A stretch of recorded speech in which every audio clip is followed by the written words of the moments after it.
Yes, alright. Nkulamusizaako nnyo webale kwekumira ku Yugi Update TV era ng'okola kyamaanyi nnyo kwekumira ku mayengo gano.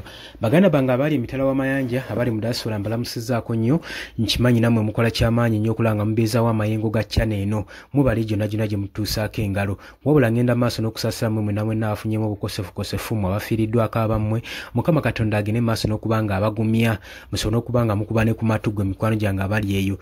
Mwenna abawuliriza Yugi Update TV yonanga muli kasonda kosinziramu kubanga otuninze Yugi Update TV kutegeeza nti nno kyokola kyamaanyi nnyo ddala wabula gwe atanatweyungako kirya wansi waliwo ekigambo subscribe kikoneko obeere nga otweyungako mukwano gwange gwali yampuliriza.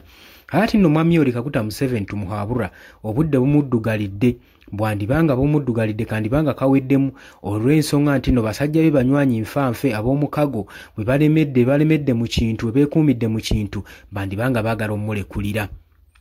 Era kino tetumanyi kigenda kuzzaawa kigenda mukuba kitya kigenda muleka kitya mwami Yoweri Kaguta Museveni tumuhabura saako ne gavumenti ye. Jjukira nti nno bano badde bakwatiridde figa y'obukulembeze bwe oba badde bamukwatiridde nnyo okulaba nga asigirira mu buyinza awo. Kati tetumanyi singa banaavayo okulangirira nti nno bagenda kubanga bamulekulira nga bakyogedde golowooza kinaaba kitya.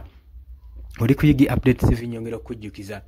Kakati nno Minister wa Finance Matia Kasaija tukimanyi bulungi nnyo no senkulu wa NRM era nga munywanyi nfanfe wa mwami Yoweri Kaguta Museveni era nga y'omu ku basinga okwesiga key figures gavumenti zesinga okwesiga era nga bbanga lyonna atambudde ne gavumenti ya mwami Yoweri Kaguta Museveni ng'ali loyo nnyo gyeri. Wabula ono abadde financial minister ng'agenda mu maaso n'okwasaganya eby'embalirira by'eggwanga saako n'okubalirira ekonomi y'eggwanga Uganda Matia Kasaija. Kakati yavuddeyo ku mukutu gwe gwa social media n'alangira n'agamba nti nno yeetaaga kisanja kimu kyokka era n'alangira n'agamba singa akalulu ka 2026 kaggwawe kati kye kisanja kyajja okuba ng'akomako tajja kwetaaga komawo ku kisanja kirala. Era n'alangira n'agamba nga bw'ayagala okugenda ku faamu yotandika okulunda ente anywe ku mata asobole okuba nga yejjako stress ayagala kwesuula wala nnyo n'ebyobufuzi abeere ng'abivaako abeere ng'abyesuula muguluka kubanga bimutawaanyiza nnyo bimusitwesinze nnyo ayagala atambuddeko mu normal life mu bulamu obwa bulijjo obutaliimu bya bufuzi. Matia Kasaija agamba ngenda mbere ku faamu yange eyo gye namala ebiseera byange byonna nsobole okuba nga mbeerako eyo nyweko ne kututa nange ntambuze ku bulamu obwa bulijjo. Jjukira nti nno ono agamba nti nebbanga ddene amaze ng'asaavinga gavumenti eno ng'era agenda mu maaso n'okuba nga akwasaganya eby'embalirira by'eggwanga kubanga ye Minister of Finance ng'agenda mu maaso n'okubalirira bajeti y'eggwanga Uganda okwatirira ekonomi y'eggwanga Uganda. Agamba omulimu ogwo gukooya si byangu. Agamba nsanze mu challenges nnyingi nnyo ebisoomooza bingi nnyo tewali kyenyinza bannyonnyola byonna mbadde mu biraba.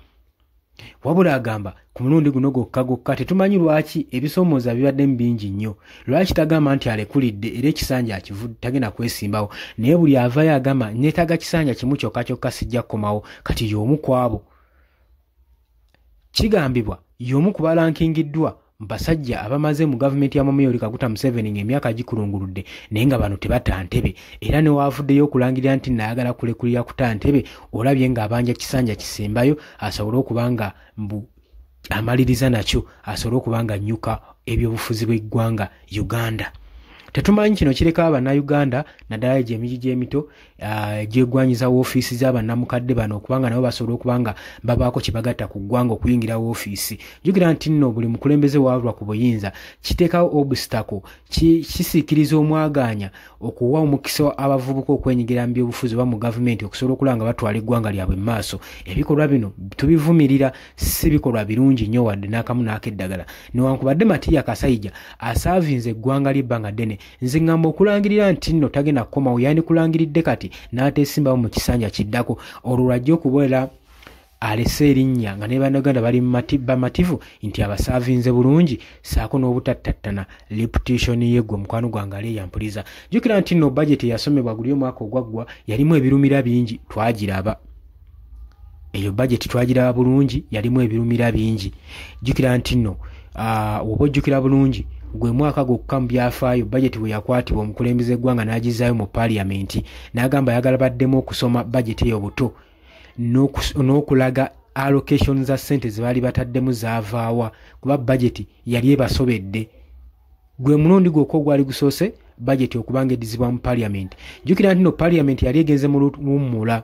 Era tujjukira bulungi nnyo Speaker wa Parliament Anita Amongo yavaawo n'akowoola ba members ba honorable members bonna abaali bagenze ku holiday mu kuwummula basooke bakomewo kino kiri agent batule mu Parliament baddemu okusoma budget n'ebyo ebyali byalocatingiddwa mu budget.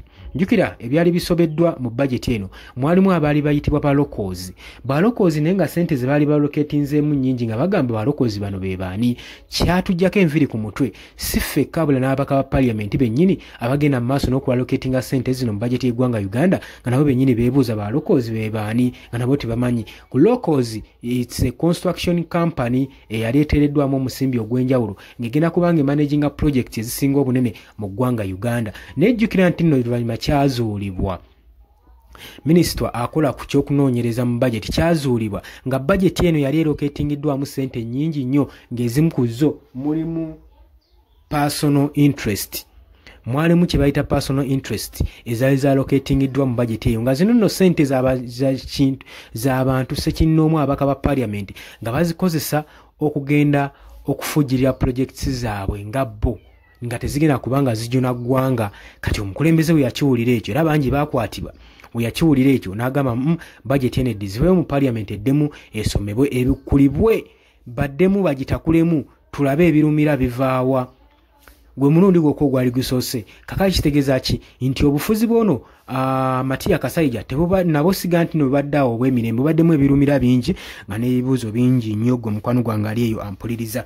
So naye kakati ku mulundi guno avuddeyo n'alangirira. So waba alangiridde ng'agenda kulitayalinga kimanye nti no kikosa mwami Yoweri Kaguta Museveni libadde buli amaanyi kubanga bano basajja bamukwatanga abamukuumidde mu buyinza okubanga agenda mu maaso n'okumanaginga gavumenti ye ey'obwannakyemalira mu ggwanga lyattu Uganda.